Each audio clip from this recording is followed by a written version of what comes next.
I think that's a really interesting point that you mentioned about the younger generations coming in and having like different expectations for how things are going to be and how they want to do their job. So it's like I don't want to have to do everything like paper based. And I think Yeah. that's an important point when it comes to technology in the property management industry is that it does impact recruitment and retention because as the industry kind of turns over, as those Yep. like millennials, as those Gen Z come in, they are looking for companies that really have the best in class technology. You mentioned Yep. earlier that your interface is set like the popular social media platforms because that's what people are used to. And that's Yeah. what's really going to drive not just adoption, but really drive the changes that we need in the industry. And Yeah. for the operators, it's what's going to allow them to recruit the best of the best and keep them in house because that's what they are looking for. That's right. I was on the call with a client 3 days ago, not 3 days ago, last week before the break.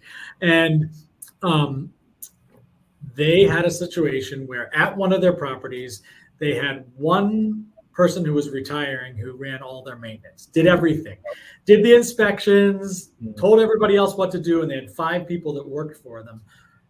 And they were like concerned because this one person was walking away with all the knowledge in his head of how everything ran at that property and all the things they did.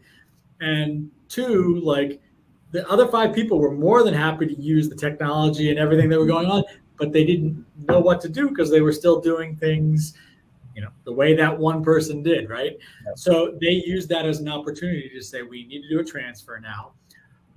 There's still a room for saying, hey, we need to bring in someone who understands how to maintain that boiler and, how do we do it and what it goes. But you know what? If we can automate the standard operating procedures so that on somebody's first day, they can have, here's a list of things that I can do, and it's super easy to use. And it's like, oh, here is an instruction on how I read the boiler cutoff value, water level.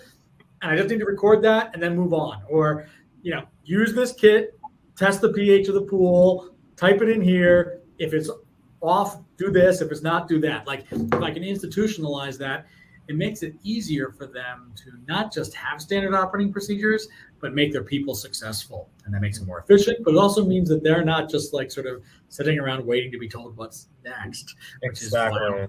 And that's like the power of technology across the board.